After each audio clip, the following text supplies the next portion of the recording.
Hi, I'm Dr. Rudy Cashman. I've been a neurosurgeon in Fort Wayne, Indiana for 40 years, but I'm only 39 years old. Tonight's little talk and lecture is going to be on the secret of healthy maturing. Frankly, how to live a long life, how to live to be 100. We're going to look at some of the cultures where they do live that long and what habits they have. And we'll go through the science of it, the medical science of it. You'll find it's very fascinating how to have a healthy, good, and a happy life and to keep your intelligence as you get older. We're going to discuss the things that you could do for that. So let's get on this voyage here. Add 20 years to your life. Live to be 100. Healthy, active, mentally alert. Let's look at some back cultures, for example, in a minute. The purpose of the lecture is to give you a better idea how to live a healthy, good life and with a purpose in your life. I find myself, now being exactly 39 years old, that I feel I have a purpose in life. And I feel so lucky. I feel so lucky. This teaching and practice of medicine and operating and meeting people, I have a purpose. I hope you're just as lucky. If you don't have one, develop one. It's very important for a long life. Longevity. The Roman Empire, the average lifespan, you won't believe this, was 22 years. People lived 22 years and they died. Isn't that something? In the U.S. in 1900, the average lifespan was 45 years. Geez, that's not too long ago, is it? In U.S. in 2009, 2010, the average lifespan is about 78 years for males, about 81 for females. Another statistic that came out the other day. The oldest living human being recorded is 120 years. What determines how long you live, your longevity? Genetics is only 25% effect. So if you think your parents lived a long life, it only has about a 25% effect in you. It's their habits that are much more important. We'll discuss that. Lifestyle choices. What kind of life that you lead, what you eat, how you think, what you do, make up 75% of how long you live. Diet is important. Exercise is important. The type of medications you're taking. Whether you learned your screening tests, what your cholesterol was, whether you acted on that, your triglycerides in your blood, for example. And psychological aspect, love of the family, whether you're a very stressed individual, all affect how long you live. As George Burns said, death is not popular. It's not good for the complexion. It leaves you with too much time in your hands. Interesting enough, George Burns wanted to live to be 100. You know he did. He died soon thereafter. That was always his goal. That's what he always said on television. And that was his purpose. And he lived that long. What does kill? What are the 10 most common things that do cause mortality? Heart disease is number one. About 28% of the deaths are from heart disease. Cancer, about 23%. Stroke, about 6%. COPD from smoking, very common cause of death. I see patients with this every day. So a couple today who are young, yet they has COPD, chronic obstructive pulmonary disease. Accidents kill about 4% of us, becoming more common. Interesting enough, 26% of the accidents are caused by 4% of the people. Bad habits, not paying attention.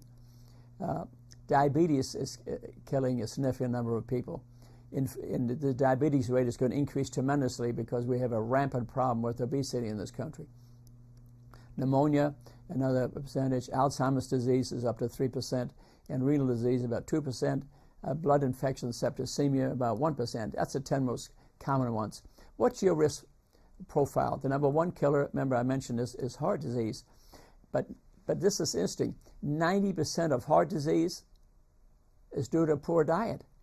It's preventable, stoppable, reversible. Dean Ornish published a lot on that. Great books to read by Dean Ornish. So that's the cardiologist to begin. If you diagnose you with heart disease, the first thing to me shouldn't be necessarily medication, unless it's an acute heart attack or something. It should be teaching you the diet. That's the most important thing. Major risk factors of heart disease, let's mention some more. Inflammation of your blood vessels. What causes inflammation? Obesity. Obesity puts out a number of inflammatory factors that cause inflammation of your blood vessels. Is a very important thing. Cholesterol, what's your cholesterol? You should be under 150. The Framingham Heart Study found, it's been run 50 years in Massachusetts, people with a cholesterol under 150, almost no deaths. So very important to keep your cholesterol level low. And obtain your level at any age. Get it as a teenager even, yes. When does heart disease begin? At age 4. Why wouldn't you want to know your cholesterol as a teenager? Very important thing, yet many physicians don't pull the cholesterol on teenagers in their office, even if they're not obese. Sometimes it's genetic, very important. High blood pressure leads to heart disease, so get your blood pressure checked, very important thing. Diabetes leads to heart disease. We all know that. Diabetics have a high rate of death from heart disease. High triglycerides, which I mentioned, your triglycerides in your blood should be 150 or under. Elevated LDL, the lousy cholesterol. The LDL should be under 80 if you have no heart disease. If you have heart disease, it should be under 70. To continue with the major risk factors for heart disease, tobacco use, smoking leads to heart disease, of course. And if you're smoking today, it's a very risky thing to do. I saw a couple today that smoke when they're young. I treat lung cancer very commonly. That spread to the brain, age 45. Saw one the other day, like a grapefruit sitting in the brain. 40-year-old pretty girl. She had been a smoker over 20 years. Smoking is just a disaster. Obesity leads to heart disease. Very common because fat has in it. Fat is not a quiet thing that sits on your belly, on your buttocks. Fat makes 20 nasty chemicals that cause heart disease, cancer, Alzheimer's disease, arthritis. So fat, to lose weight and be a proper weight, proper BMI is extremely important. Lack of exercise leads, of course, to obesity. We all know that. Stress very commonly causes vascular disease because it puts out cortisone, and cortisone destroys your good and bad echinocytes, which are the things that keep you alive, and very important to reduce stress. Steroids in your blood destroy your body. Family history is important. There are some people who have genetically very high cholesterol and triglycerides, and they have deaths from heart disease in their 30s and 40s. If you have this problem, you must eat a proper diet, or the same thing will happen to you. Cancer, a cause of death, of course. If you're going to live a long life, you have to avoid cancer. Nicotine and diet are the major causes of cancer. People don't realize that obesity, people who are obese have a higher rate of cancer. Breast cancer, 20% of breast cancer caused by obesity. A lot of people don't realize that. Same with prostate cancer. And of course, smoking, we all know, has a high rate of cancer associated with it. And I see it commonly because it spreads to the brain. So tobacco use is extremely important to stop smoking cigars, chewing tobacco, all very dangerous stuff to do. Lack of regular physical exercises leads to heart disease. Inadequate consumption of fruits and vegetables, and we'll speak about the diet in more detail shortly. And overconsumption of fats play an important part in causing heart disease. And overconsumption of processed foods and red meats, which are full of cholesterol, play a large part. So these are all major risk factors for heart disease and cancer. This intake of more than 2 alcoholic beverages a day for men, 1 for women, has also increased risk for cancer. I mean, people say, drink 1 glass of wine a day is very healthy. I'm not too sure about that. 2 or 3 glasses a week, I think, is plenty. You develop further bad habits before you know it, you're drinking 6 glasses, and it has great effects on your liver and increased rate. I have someone who lives in my neighborhood developed liver cancer and consumes a significant amount of alcohol, so you kind of wonder whether that isn't really related, and probably is. So family history is important too. I mean, our families run a much higher rate of cancer. I see that all the time, so you have to pay attention. But maybe the family isn't genetic. Maybe what they have in common is that they all smoke. I saw a family today. a matter of fact, in the hospital, I was going to the basement to my garage, and there was about 10 of them hanging out in the doctor's parking lot, underneath the parking garage, because it's the only way on our campus, medical campus, that they thought they might get away with smoking. It's not allowed on our campus, but they were all down smoking cigarettes. The whole family was smoking cigarettes, and they were stressed out about their family member in the hospital. Guess what he's probably there for? I bet you he's there for lung cancer, COPD, because some were crying. I mean, something serious was going on, very serious matter. Age makes a difference. The older we get, the more likely we develop cancer. Also, secondary smoke kills people. I see that in my practice. I saw a beautiful blonde lady who didn't smoke recently. Found a big tumor in her sacrum, and then the culprit walked in, her husband, and I could smell the smoke. He killed his beautiful blonde wife from smoking. A very sad thing. The number 3 killer is stroke, a devastating brain attack. But that again is vascular disease. The same habits to prevent heart disease, prevent strokes. So again, diet plays a very important part.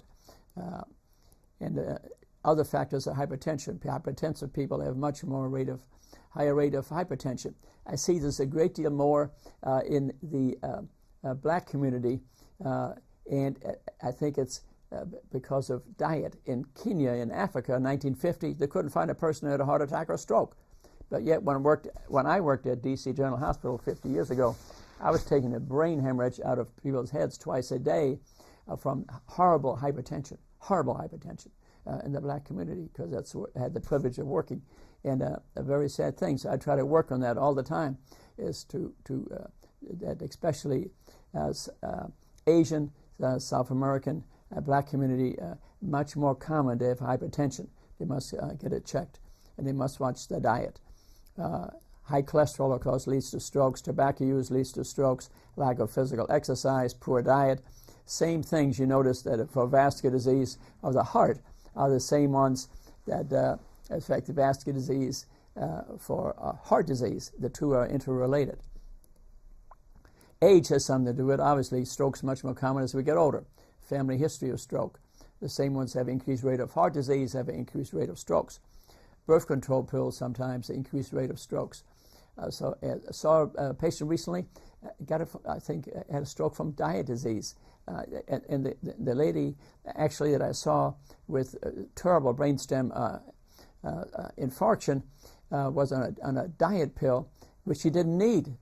And she was given it to her prescription. Horrible. She was an illegal immigrant to boot. Horrible situation. So don't take pills you don't need, for Pete's sake. Atrial fibrillation, where the heart fibrillates, can throw out a clot to your brain and have strokes. Heart failure, of course, leads to strokes.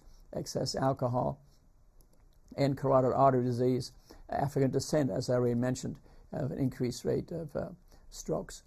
Very important to check your blood pressure. COPD, chronic obstructive pulmonary disease, it's 90% from smoking. Occasionally genetics, but it's 90% smoking. The habit you just got to stop. You can stop smoking in 21 days. There's some drugs out there now that are helpful, but honestly, 21 days will do it. And the other 5% of cases of COPD can be from genetics, secondhand smoke, very common.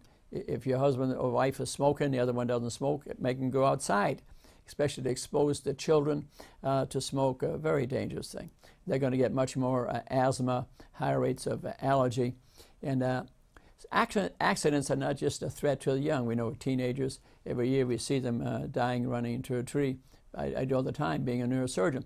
But it's extremely common in people past age 60. If you were to look at a graph of the rate of accidents at a certain age, I tell you at age 60, the darn thing goes like that, just like that. What does it due to? Inattention, memory loss is some of it. I'm not paying attention to what we're doing. Vision isn't as good. Our balance isn't as good. 50% of women past age 60 develop a compression fracture of their back. Why is that? Osteoporosis. But I tell you also because the muscles are not as strong. The muscles are not as strong. So to work out and lift some weights, treadmill, swimming becomes much more important as we get older than we are younger. So exercise is very important, preventing falls and fractures. They can be devastating. I mean, you fall down, break your hip at age 80, probably 50% of those people are dead within a year. So to break something, a hip or vertebra at an older age, can lead straight to the nursing home, can lead to death. So it's very important to prevent accidents. Affects your longevity. And because accidents, age makes a difference. Alcohol and drugs obviously make a difference. In 50% accidents, people have been on a drug or alcohol. Lack of exercise, weak muscles, help prevent, to strengthen those muscles, help prevent accidents. And visual impairments, hearing impairments all lead to accidents. And to lack of seatbelt use. I mean, that's pretty obvious there. You might say, oh, it's fine not to put one on. I'll tell you, the serious injuries I see much more common if you don't use a seatbelt, especially the children. And ice-free slippery condition. Be very careful when it's wet outside. At a certain age, people should just not go outside in icy conditions. One little fall back of the head, especially if you're on Plavix, aspirin, Coumadin, any of those things, odds of dying is high. I see every weekend complications of aspirin, Plavix, and Coumadin. Those people take a fall, major injuries to what may be a minor injury to the brain turns into a big deal because they're in blood thinners. If you're in blood thinners, you got to be very careful. It will cut short your life. I think they're given too much. If you're going to take those blood thinners, be sure that you need them. Double check it. Get another opinion. Fatigue. We fall asleep at the wheel. It happens. I finish a hard week of work and I'm heading down the lake, and I halfway there I stop and get me a cup of coffee because I'm starting to get sleepy. It's very dangerous, especially towards the evening. The deer run out. Watch out for deer. Common cause of accidents. I see them in the hospital all the time, and I've come close. The other day I came close. You got to really pay attention to the side of the road if you're on a country road.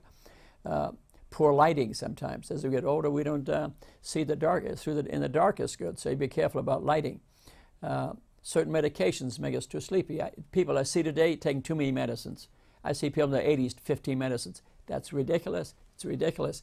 Go to your doctor, tell them I want only life-saving medications. I saw a lady the other day, 82 years old, little old backache. She's on methadone. And she said, Dr. Cashman, I'd do anything to have a meal without taking a pill. You know what I did? I took her to lunch, and I proved to her she was alive end of the lunch.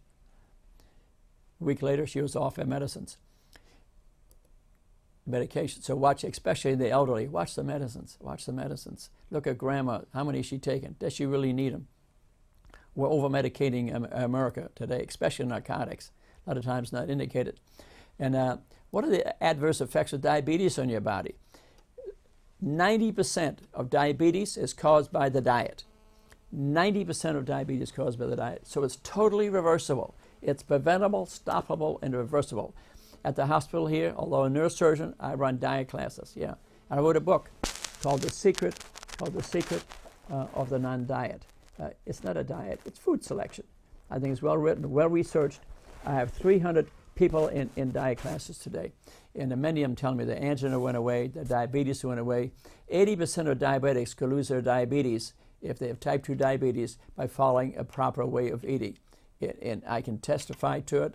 I see it in my patients. I send probably two or three people into my diet classes weekly, and I'm a neurosurgeon. Would you believe it? Because I'm seeing people with a backache, yet they weigh 250 pounds. I don't operate on them. I teach them the diet. It's a much safer thing to do. So, but diabetics have a much higher rate of heart disease and stroke. So if you can get rid of your diabetes, you've gotten, man, you get the tiger off your back if you do that.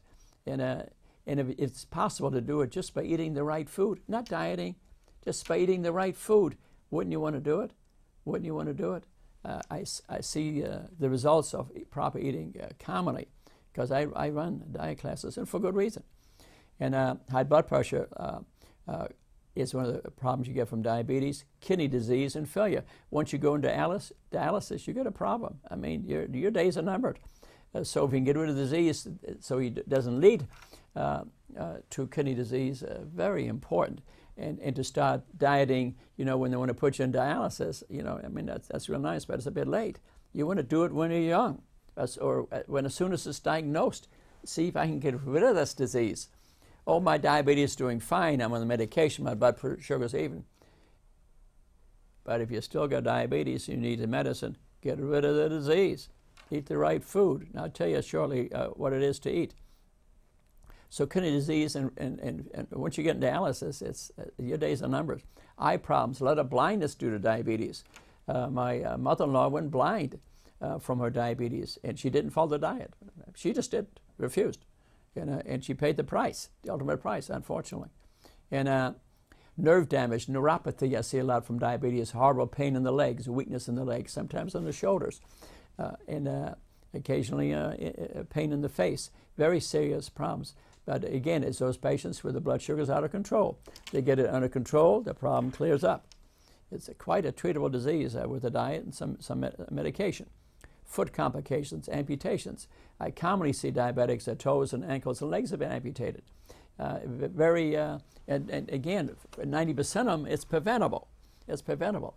Type 1 diabetes is a little bit more difficult to treat. But still, if you follow a proper diet with type 1 diabetics, I knew a doctor who ate a perfect diet for his diabetes, and he lived in his 90s. So even those patients need to eat a proper diet and can overcome the problem, although they would need to remain on insulin.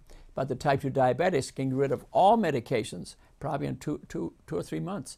Good 70 to 80% of the people. I know that. Dr. Joe Furman publishes that, and I totally believe that also.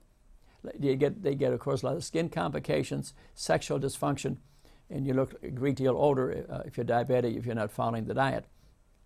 Many complications of pregnancy. I was teaching a college course recently. There was a young girl in there, and she had gestational pregnancy diabetes. And I convinced her to follow the secret of the Nun diet. Her diabetes went away. Can you imagine the trouble? She saved that little child and herself. The trouble, my God. She would have had a child who may have diabetes when they're born. And it happens. And totally avoided by losing weight and eating the right food. Wonderful thing to happen. And of course, diabetics develop increased dental disease is very common. Pneumonia, get your flu shot, especially right now with the M1H1 virus coming around. Get your flu shot. Everyone should get it. Very important. Alzheimer's disease, you hear a lot about it. What are the risk factors? Alzheimer's disease is not as common as they make it out to be. It's not that common. What most people develop as they get older is senile dementia, which is I'd say 50% is totally preventable by eating the proper food. We'll discuss that. And Alzheimer's disease is a lot more common, though, in people as they get older. Okay, sometimes it's a bit genetic, so genes have something to do with family history and genetics play a part. Previous head injury. Boxers, for example, a much higher rate of Alzheimer's disease. Football players, much higher rate of Alzheimer's disease. So a major head injury in the past. This is commonly in the history. But patients with cardiovascular disease and diabetes have a much higher rate of Alzheimer's disease. But it's preventable. Heart disease, diabetes are stoppable, reversible, preventable. All the work of Esselstyn, Dean Ornish, and the book I've written will prove that to you. Dr. Joel Furman will prove that to you. So do something about it. Just don't eat yourself into a stroke or into a heart attack. These are preventable things. I want you to live to be 100. And a poor diet lead to these diseases. Lack of omega-3. Omega-3 is a 20-carbon essential fatty acid. Your body doesn't make it. You got to eat it. Now, how do you get it? You can get it through fish oils, and you can get it through flaxseed. Flaxseed is safer. Flaxseed is safer than in fish oil. And you should take some every day at any age. Even a young child, even a baby should take some if they're not drinking mother's milk. Mother milk is high in omega-3, and that affects the cell, their brain cells especially. Remember, 60% of your brain is fat. Yeah, it's fat, largely omega-3. So to take some omega-3 and to help the neurotransmitters in your brain cells is a very important thing at any age. If you're not on that, get on that. Lead to a longer life. It improves your chondrocytes, which we'll talk about a little bit later, which lead to a long life. So a diet that's poor in antioxidants, fruits and vegetables leads to Alzheimer's disease. So eating A high saturated fat diet leads to Alzheimer's disease because the fat chemicals are destructive to your neurons and neurotransmitters. So it's very important what you eat. So besides exercise, eating proper diet is what leads to longevity. Diet is extremely important. That's the most important thing of all to lead to a long life. For example, vegetarians, Seventh-day Adventists who live in Loma Linda, California, live 10 years longer than the rest of us because they're vegetarians. That's the reason. And so it needs your cholesterol down and hypertension. All those much higher rate of Alzheimer's disease. Kidney disease, diabetes causes a great deal of kidney disease. High blood pressure causes it. Infection, septicemia, weakened immune system. So if you want to avoid kidney disease, certainly treat your diabetes and hypertension, and try to keep your immune system strong. Avoid stress. Stress leads to breakdown of the immune system. Alcohol and drugs can destroy your kidneys. Lack of proper vaccinations can result in kidney disease also. Your risk profile, what are your controllable risk factors? And certainly high cholesterol, you can regulate that with diet, number one, and medication. Try a diet first, then try the medicine. Number two, a poor diet, so have an excellent diet, and we'll tell you about the type of foods I'm talking about. You can those are controllable risk factors. High blood pressure, you can control that by weight loss and not eating much sodium, and avoiding diabetes, tobacco use. You can cut that out. People who smoke have a high rate of hypertension because the nicotine constricts their blood vessels. And overweight and obesity, again, a controllable factor. And too much alcohol, again, a controllable factor to that you live longer. Alcoholics certainly die a lot younger than other people because of liver disease, neuropathy, and the other one, every drink of alcohol destroys a certain number of brain cells. Every drink kills a certain number of brain cells. So it's kind of important to control our alcohol intake. And what's uncontrollable? Genetics, your genes. Some people die younger because they have horrible diseases they genetically inherited. Huntington's, career, different things that you just can't help that. Von Hippel-Lindau disease, another disease, very common. And in your age, gender, females live a bit longer than males, and it's in their DNA. We'll talk about that in a little bit. And the race, whether you're white or Asian or black, affects longevity because of certain genetic factors based on evolution. These are genes expressed, though, by the food you eat. If you eat the right food, for example, in the black community, you're not going to get hypertension, heart disease, and diabetes at anywhere the rate that if you eat the wrong food. So that's not really a racial thing. It really is what they're eating. So what's a way of eating for a long life? What's the Secret of the Nun Diet, the book I wrote here. Complex carbohydrates. What's a complex carb? I have a whole list of them in my book here, but like a baked potato, sweet potato, corn, vegetables, they have complex carbs in them. And why they're good to eat? They have fiber in them. Fiber, that's a complex sugar that lines your gut. And as you eat it, it will not allow the absorption of all the calories and all the foods. Like in a baked potato, it'll line your gut with the fiber, with the skin of a potato, for example, and will not allow the absorption of a lot of cholesterol, LDL, HDL. And at the time that complex carb hits your blood, maybe 40% of the calories have been used up in metabolism. Interesting. So calories in are not calories out. You're losing 40% of the calories by eating a complex carb. You eat 100 calories of fat, 97% will sit on your buttocks or your belly within 4 hours. Only 3% used up in metabolism. That's the secret of the Nun Diet. Depends on the food you eat. Significant number of overweight people and normal weight people eat the same amount of calories, but one's overweight and one is not. What's the difference? The type of food. It's the type of food they're eating. One is eating complex carbs, whole grain, black bread, brown rice, that's whole grain. Those are sugars that had not been stripped of their fiber. White bread is sugar. White bread, sugar. White rice is sugar, not a healthy food. Brown rice is healthy, totally different. Vegetables, all the vegetables you can eat, because it's full of phytochemicals. Those are 20,000 chemicals that the interaction of which causes healthy living. They have in them the enzymes, the coenzymes that regulate the metabolism of your body. So vegetables and legumes, beans, full of protein. What is more protein? 100 calories of beef, 100 calories of broccoli. 100 calories of broccoli, yes, twice as much. You wouldn't believe it, twice as much. So they're taking protein supplements and these things really are necessary. Even athletes need to do it. A vegetarian, vegetarian athletes, like Lewis the athlete, he was a vegetarian. Dallas Cowboys in season are vegetarians. So to take protein supplements is not necessary. You don't need to eat a steak to get protein. You can get it from vegetables, as long as you eat enough of them and eat a varied diet. So eat all the beans you want. They're great. They're great. You'll not gain weight. It's full of complex carbs. It's full of good fiber. Very excellent. And fruits.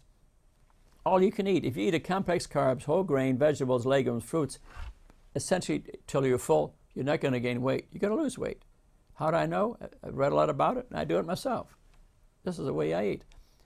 80% of the time. You can eat some meat maybe 20% of the time. That's called a flexitarian diet. You're a little bit flexible. You need some fish a couple of times a week, or some lean turkey, white turkey, or some skinless chicken. But I tell you, chicken is 40% fat. Fish is 40% fat. But you want some of the essential omega-3 acids from fish, so to eat fish a couple of times a week is fine. But if you're a big-time meat eater, you're going to have a heart attack and stroke at a young age, with rare exception. And a very important thing to pay attention to. What's your body mass index? Your body mass index, that's based on your height and your weight. Can be done in pounds or in kilos. And there are curves for that, and you can look it up. Your BMI benchmark should be 25 or less. If you're 25 to, what's your waist size? I think that's important. Men should be 35 or under. Women should be 30 or under. 40 and over is morbidly obese. My brother-in-law was visiting. Remember the diabetic side of my family? Was visiting the other day, and there's a lot of diabetes in the family, and he looked a little big. And I asked him, I said, what's your waist size? He says 36. So I got a tape measure. I measured. It's 42. So he said, look at my jeans. He showed me his jeans. Said 36. The company that sells the jeans lies. They lied. And he needed to lose weight. He's going to be like his mother, die at a young age. And so what's your waist size? There are no good curves on weight sizes like in BMI. They have graphs for children, boys and girls, and for adults. And but in children, there are BMI charts, actually, available for boys and girls. And I'm writing a book on the secret of the non-diet for children. It'll be out shortly. It'll be in there. But their waist should be smaller than the hips or at the nipple line, a good reference point. But I already mentioned to look at the health of your child. Get a cholesterol. You got a teenager, check the cholesterol. That's when heart disease begins. You don't want to, at age 40, they grab their chest, they have a heart attack. Well, geez, I guess my cholesterol was up. Know your figures now. You want to live a long life, know it now. And so important to know your waist size. And we mentioned already the figures on that. And your report card. The test you want to pass. Remember, I talked about tests, and you want it, your blood test. It tells no lies. So you get your blood test now at any age. You don't have it, you don't know it. It should be on a piece of paper in your wallet. You want to lead a long, healthy life. That's what you got to do. And the fasting insulin is a direct measure of the primary pillar of aging, but the test is very expensive. So there's surrogates of it that you can do. The ratio of your fasting, that's you haven't eaten for 6 hours, your fasting triglycerides to your HDL, that's the good cholesterol. That ratio is a surrogate marker for fasting insulin. In other words, that's a good marker. Find out what that is. And generally, it should be under 2. It's over that, your triglycerides are probably too high or your HDL is too low. It's a much cheaper test, very important marker of aging. Percentage body fat is important. It should be less than 15% for males, less than 22% for females. That's a very important one, and they can determine that on a scale today. So your fasting insulin should be less than 10 UU/mLs. But again, like I said, it's an expensive test, but your glycolated hemoglobin is a good one. That's how diabetics measure their average blood sugar over a month's time. And that's based on the red blood cells. It should be less than 5%. Your triglyceride HDL ratio, we talked about that, less than 2. I mentioned that already. Percent body fat, we talked about that already. Males, less than 15. Females, less than 22. HDL in females should be over 50. Males should be, and the males should be greater than 40. 40. LDL should, the LDL should be less than 80. I think they put the wrong symbols in. It should be less than 80. If you've had a heart attack, it should be less than 70. That's your lousy cholesterol, the one that destroys your arteries. That should be less than 80 if you've had no heart disease, less than 70 if you have heart disease. Your triglycerides, remember we mentioned less than 150 based on the Framingham Heart Study, very important. The blue zones, what are the blue zones? There's a book written called The Blue Zone, very good book to read. A very good book to read. And you get in your library, and we're going to discuss 4 areas where people much more commonly live to be over 100. Let's find out what their habits are. That's a great thing. Sardinia, Italy is one place. Loma Linda, California. Remember, that's where the Seventh-day Adventists live. And Nicoya, Costa Rica is another area. And Okinawa, Japan. Okinawa, Japan, it was, let's say, 20 years ago. Not any longer because they become Americanized. They got Wendy's and McDonald's and these places over there now, and fast food restaurants in general. Not to impinge any one on them. Many of them are changing, so I'm not implying anything here. But they become Americanized, and they don't live as long as they used to be. Let's see what other habits. Let's look at Sardinia off of Italy there. They eat a lean plant-based diet. They may eat some lean meat, no fat on it, and mainly plant-based diet. With some meat. Remember I said I'm flexitarian. I think that would work for you. 20% of the time it's okay to eat some meat. And put family first. They're very love of the family, very important thing. Think of the Seventh-day Adventists for a minute. They have the Sabbath. We'll talk about that some more. But they do nothing but family stuff on Saturday. I don't care what your religion is. Pick a day. But it's very important. It leads to healing. People live longer who have habits like that. Drink goat's milk. They drink a lot of goat's milk there. They're living in the mountains, and there appears to be chemicals in there lead to a longer life. They celebrate their elders. You see that in Okinawa too. People over 100 years old, over 90 years old, they're the heroes of the community. In our country, we put them in nursing homes. And it's, the love of the family helps these people lead a long life. And they're the heroes of the community. Take a walk. Walking every day, very important thing. And that's true of all these places we're going to look at. Walking and exercise, extremely important to living a long life. And to keep the muscles up. Remember, we talked a lot about keeping your muscles as you get older. Use it or you will lose it, mentally or physically. Same with the mind, no different for the mind. And let's continue with Sardinia. Drink a glass or 2 of red wine is what they do. I'm not suggesting 2 glasses of wine. But they don't drive cars as much. They're much less likely to get in an accident. But it's what the Germans have the word Gemütlichkeit. It's a brotherhood. They get together like we do here, maybe at Starbucks, and have a cup of coffee. They get together and have a drink of wine. And it has some value.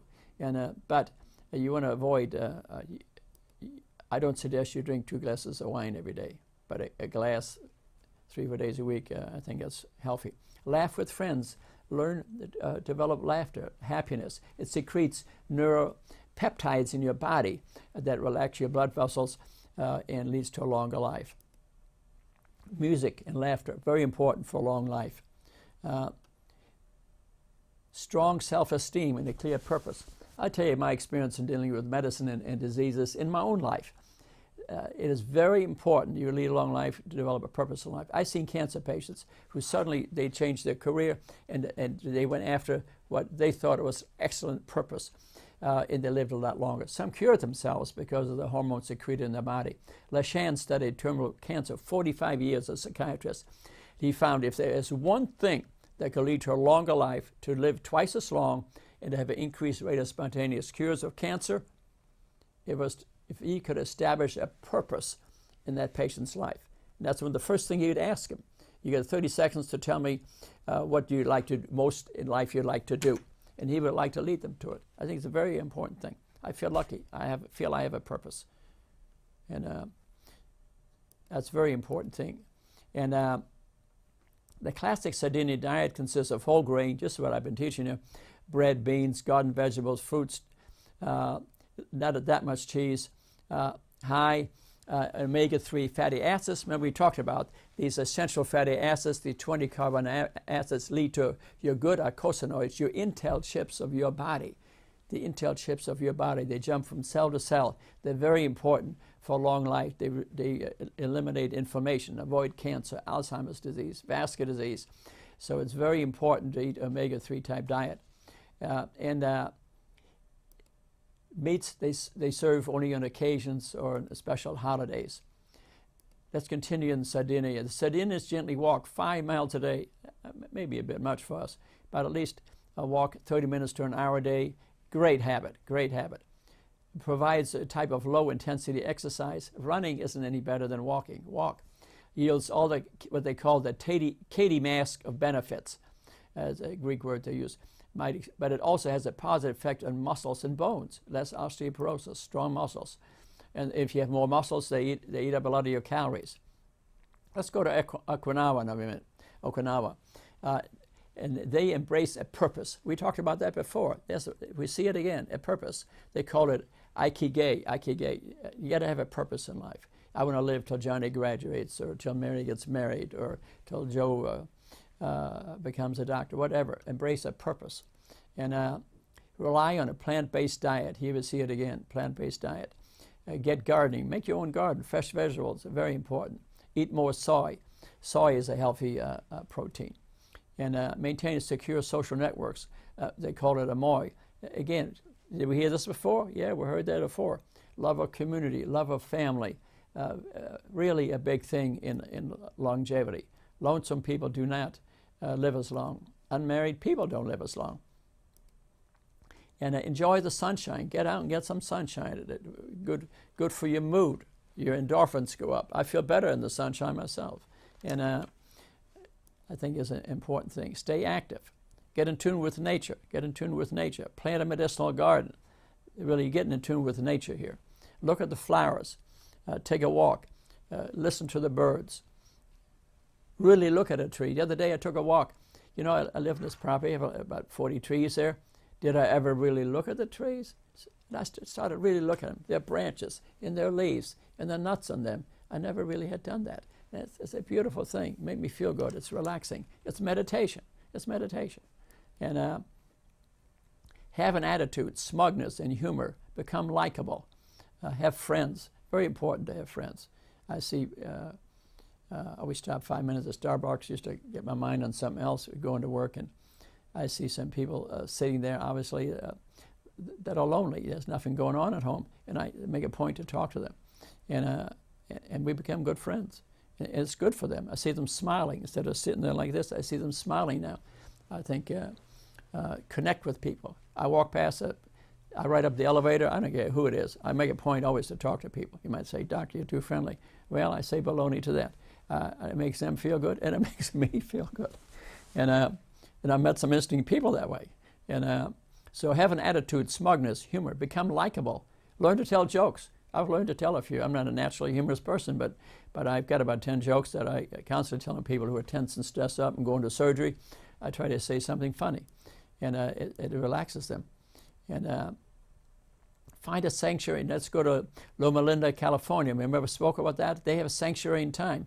My friend Devin Wilson, who does some of these lectures with me, sets them up for me, and I can't ever do anything with him on Saturday. I give him tennis lessons, and you can't do it Saturday, Doc. It's a Sabbath. It's total family time. So other churches use Sunday. Whatever, pick a day that you devote to your family. I think it's a great thing. I think that's a really great thing. Maintain a healthy body mass index, your BMI. Remember we talked about that? Seventh-day Adventist generally much thinner. My friend clearly has no body fat. Get regular, moderate exercise. We've mentioned that as being repetitive, but you get the idea. Spend time with like-minded friends. You don't want to be arguing with people all day. You want have some agreeable friends, and snack on nuts. I think nuts are a good habit because they have some omega-3 in them, but you can't eat a handful. That's too fatty. Nuts are fatty, but you could have a few. You can have 10 walnuts. Plus it reduces the appetite. It turns the appetite off because it'll go through the stomach, gets near the gallbladder, and CCK is secreted, turns your appetite off. Goes to the hypothalamus at the base of the brain, turns your appetite off. So eating a few nuts is good for omega-3 and reduction of appetite. Give something back to charity, which is characteristic of Seventh-day Adventists. They eat meat in moderation or not at all. Eat early, light dinner, no food after 7, a great habit.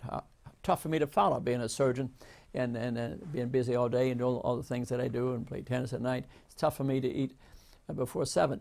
But if you can, please do that. It's much easier. Your metabolism during the night is a lot easier on your body. And your burn rate of your calories will increase. It's a great habit if you can do it.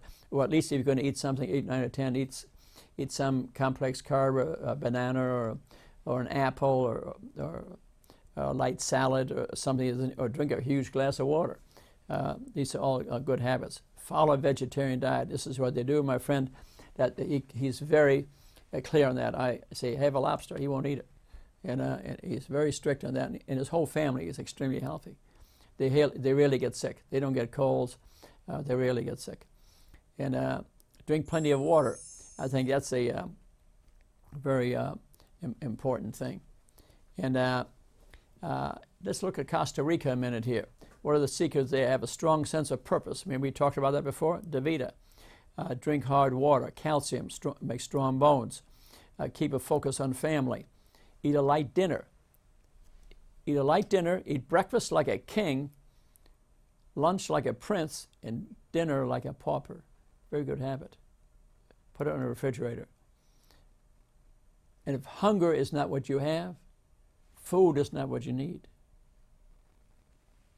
A gentle, pretty little old lady told me that. Wonderful words.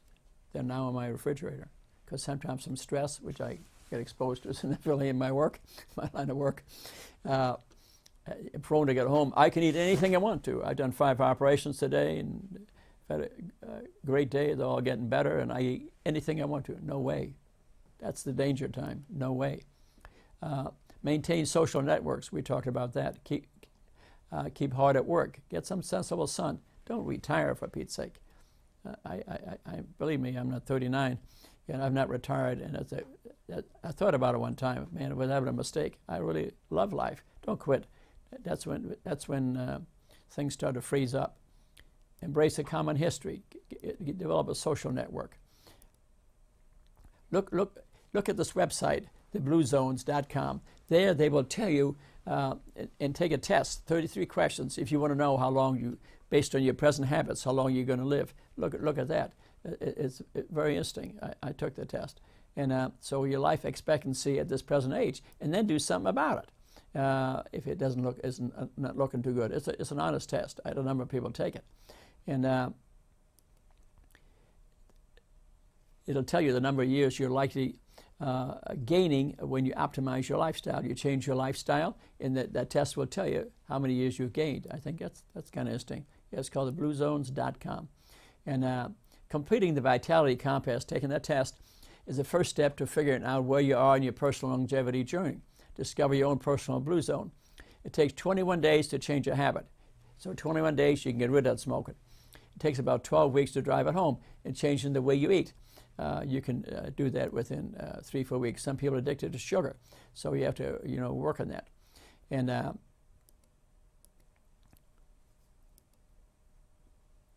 move naturally. Do some aerobic balancing exercise, muscle strengthening exercise. Use stairs, walk to work. In the hospital, we have a 4-story hospital, most of it, and I try to use the stairs whenever I can. It strengthens the muscles in my legs. And after, we have a very long hospital, and my office is at the other end, so I'm walking probably 2 or 3 miles a day in the hospital. Then I play tennis an hour 3 days a week, and then I do yoga 15 minutes in the morning, and I have a workout with a serious instructor because I own 2 yoga studios for an hour twice a week. Is any time left in the week? I'm not sure, but it makes me feel good. Don't have to do that much, but think of it. Lift some light weights. I think they build up some muscles. Take a good walk every day. Listen to some music.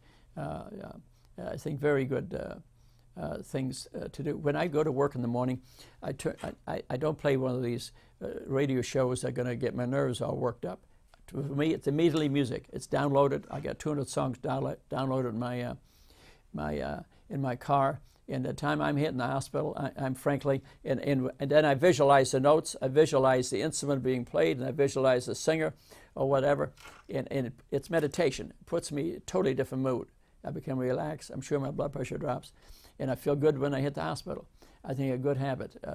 Don't get caught up on these guys on the news. They got a tiny little problem and turn it into a huge blown up thing like an A-bomb hit. And these people can upset you. There are more important things in life than them. And so I suggest exercise, very important. Inconvenience yourself. If you can, get your kids to walk to school. It may be tough. It depends what neighborhood you're living in. But keep moving. Walk, enroll in a yoga class. Plant a garden. Join a dance class. I took ballroom dancing for 2 years. For 2 years with a Russian dancer. I'll tell you, she beat me up real good. She'd say, Dr. Cashman, the only person I know that can talk and dance at the same time. But I tell you, it was a lovely 2 years. She then moved out of town. But it was good for me. It made me feel good. I became stronger, and I do, like I said, yoga classes regularly, or join the Y or a wellness club. And here's a saying that they use a lot in Nicoya, hara hachi bu. This is a word they say, but that's telling them to slow down in their eating and to eat till they're about 80% full. Then talk a while and relax. Finish off to maybe that 1 glass of wine, and the enzymes, your food will break down metabolically, and these chemicals will go to the hypothalamus and turn your appetite off. So they don't eat till they're stuffed. They eat till about 80% full. And these are the words they say, hara hachi bu. It reminds them not to overdo it, not to eat too fast. And because this chemical breakdown releases chemicals that go to your hypothalamus, to the carp center, turn your appetite off. Good thing, it works. Eat about 2,000 calories a day, but don't over. Make food look bigger. Use small dishes. Make snacking a hassle. I mean, for example, if I have ice cream at home or there's a bunch of cookies in the jar, I'm stressed out. I'm going to be eating it, no doubt about it. So take it out of the house. To my wife, throw it out. Then I can't eat it. And because you can find an excuse to eat bad food. We all can. I know I can. Weigh yourself every day. Every day. Eat more slowly. That helps. That helps because, again, the chemicals of the food break down and turn your appetite off. So eat slowly. I eat too fast, no doubt about it. And focus on your food. Look at it. See how beautiful the food is. It'll slow you down. Look at the peas. Look at the beans. Look at the food. Don't just gobble it down. Have a look. What are you eating? Be mindful of eating. That's the big thing. Be mindful. I'm putting a donut down. I can't believe it. So be mindful. Very important. And so eat a plant-based diet. Follow the Secret of the Nun diet, the book I already mentioned. And here's the interesting. Then God said, Behold, I've given you every plant yielding seed that is on the surface of all the earth, and every tree which is fruit yielding seed, it shall be food for you. Genesis 1:29. Huh. What's he recommending? Vegetarian diet. Vegetarian diet. Interesting. And as I mentioned, some societies, and I'm not totally against it, drink a glass of red wine a day if you're used to having a drink. I used to tell Dr. Furman, I believe 3 or 4 a week is plenty because it can lead to more. And I noticed I was drinking three or 4 a week before you know it, it's 6. Well, what's next week? You see what I mean? 2 or 3, 4 a week, plenty. And the chemicals in the wine taken from the skin of the red seed has chemicals in it that lead to a longer life. That is the reasoning behind it. It's in the skin of the grape. It's in the skin of the grape, in the red grape, not the wine grape. And so have a purpose in life. You mentioned that, the Ikigai, a plan de vida, a plan for life. Let's continue on the discussion of the your blue zone. Reduce stress is important. Follow Rudy and Kelly's 20 prescriptions for stress reduction on my website, CashmanMindBody.com. I have on there my co-owner of the yoga studio and instructor, Kelly and Rudy's 20 prescriptions for stress reduction. There are 20 suggestions how to reduce stress in your life. Don't have to follow them, but follow some of them. You can get them off our website, print them off of there to learn relaxation. Very important. I give it to a lot of patients. Participate in a spiritual community. I can't stress that enough. Have a day of rest like the Sabbath. You may not want to go to church, and don't go to church. Fine, but at least be spiritual and participate in a religious group. I think is a very good for long life. I think it's very good. I mean, I drive past some churches and I see 100 people in the parking lot, and I think it's great. They must be having a spiritual experience. It relaxes them. I truly believe in the power of prayer and spirituality. I've seen it in patients. I pray with patients, to be honest with you. If I'm going to do a big case, or I see minister, rabbi, priest, I don't care what it is. I obey the religion of my patient, not mine. Mine's got nothing to do with it. That's my patient. And I will hold hands and pray with them. Believe me, those patients do a lot better. They do a lot better. If I have any suggestion to a young doctor, learn to pray with your patients. And I tell nurses that too. If there's a priest in the room, grab the hand. Would you say a prayer for Mrs. So-and-so? I think it's a great thing. They heal a lot better. Make family a priority. Many of us, especially professional people like myself, we go out our busy lives, work day and night, and we forget about the family. You know, I see it in my family. I see it in. It's easy to do. It's easy to do. In the end, it's a family who's with us, and the rest of the people forget us quick enough. And be surrounded by those who share Blue Zone values. See, I see so many times when I see 1 or 2 people smoking, there were 15 people smoking. Same with non-smokers. So try to stay with a like-minded individual. What's the mechanism of aging? See, we can quickly discuss that a little bit. Is a general deterioration of the body over time. What are the 4 pillars of aging? Excess insulin, excess blood glucose, excess free radicals, excess cortisol. Those are the main pillars of aging. You keep those under control. Stress and food. The biggest cause of free radicals is bad food. You keep them under control, you're going to lead a long life. Calorie restriction delays mortality in animals.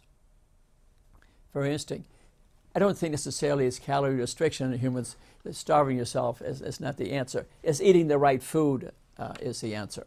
That really is the right answer. And I don't think calorie restriction is what I would follow. The Pacific salmon, why do they die going up the stream? The steroids in the blood go up. So that's a mechanism of aging. There's the echinozoid theory of aging because that's related to your 20 carbon essential fatty acids, which are, of course, related to the type of food that you're eating. Echinozoids not only control the immune system, but also control the cardiovascular system, your digestive system, your nervous system. They're the Intel chip of your body. Your hypothalamus is the hard drive of your body. So in summary, to lead a long life, the most important things, we mentioned physical exercise. Diet is extremely important because that controls 3 out of 4 of the pillars of aging. Diabetes, excess insulin in your blood system. And exercise is extremely important. Taking some supplements, some vitamins are extremely important. And I think with that, we have discussed this in detail. And I wish you good luck. And come on, let's live to 110, okay? And if you eat the right food too, your brain does not shrink, and you're going to avoid Alzheimer's disease and dementia. So thank you very much for allowing this opportunity to speak to you. Thank you.